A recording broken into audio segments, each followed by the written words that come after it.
খুকুমনি ওঠার আগেই ঘুম থেকে উঠতে হয় তাকে। ভালোবাসার মানুষদের ঘুমের রাজ্যে রেখেই প্রত্যেক সকালে তাকে বেরিয়ে পড়তে হয় এক একটা চ্যালেঞ্জিং দিনের দিকে।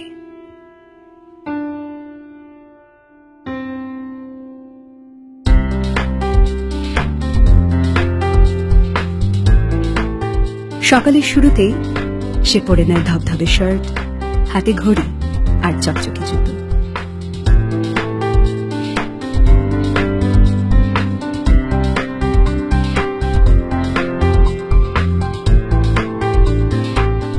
গুছিয়ে ফেলে কাজের রুটিন আর তার প্রফেশনাল ব্যাগ।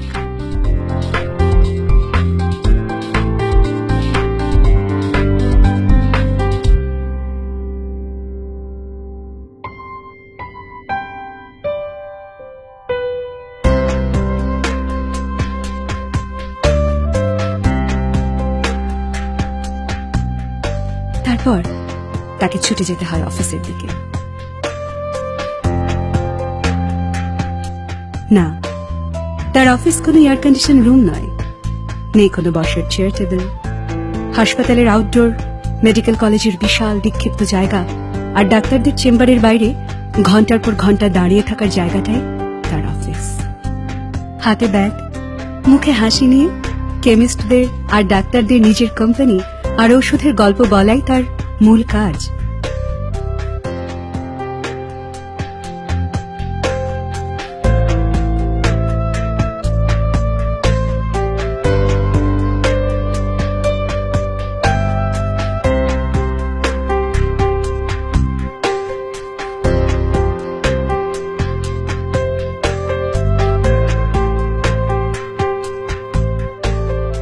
ক্লান্তিবিহীন শরীর নিয়ে পুরোটা সকাল তাকে দৌড়তে হয় প্রেসক্রিপশনের পেছনে। এভাবে কখন যে দুপুর হয়ে যায় সে নিজেই জানে না।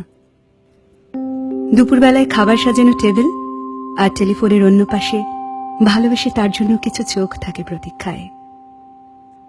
সবাই যখন এই সময় একটু জিরিয়ে নেয় তখনও তাকে ক্লান্তিহীন ছুটতে হয় দায়িত্বের বোঝা নিয়ে।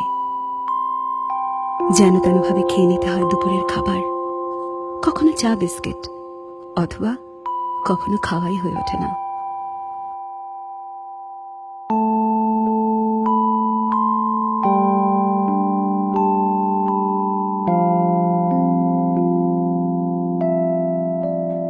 এরই মধ্যে ঘড়িতে সময় জানান দেয় ছুটতে হবে আবারও তাকে চেম্বার, ইনডোর অথবা ইমার্জেন্সির দিকে। একসময় বিকেল হয়, সবাই যখন অফিস শেষে বাড়ি ফিরছে তার তখন আবারও অফিস শুরু হয়। দায়িত্বটা তার ভীষণ বড় আর কঠিন। তাকে শেখাতে হয় সমাজের সবচেয়ে শিক্ষিত মানুষটাকে। পেশেন্ট কনভিন্স করে প্রেসক্রিপশনের ছবিও তুলতে হয়, আপলোড করতে হয় অ্যাপসে। পেশেন্ট, ডাক্তার সবাই যখন বাড়ি ফিরে যায় তখনও তার কাজের অনেকটাই বাকি। তাকে যেতে হয় দোকানে দোকানে, নিতে হয় অর্ডার, মেলাতে হয় সেলস ফোরকাস্ট। একসময় শহরের রাস্তাগুলো ফাঁকা হয়, তার মোটর সাইকেল ছুটে যায়। অবশেষে সে ফেরে তার ভালোবাসার ছোট্ট পৃথিবীতে।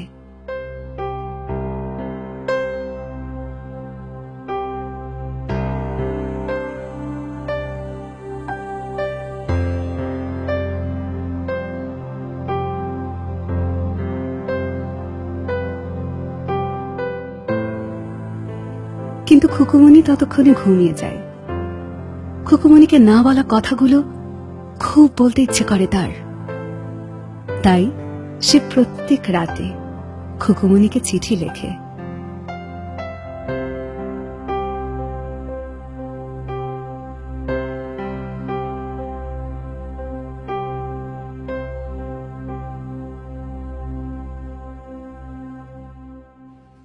অনেকগুলো মুখে হাসি ফোটাবে বলেই পরিশ্রম করেও সে কখনো ক্লান্ত হয় না।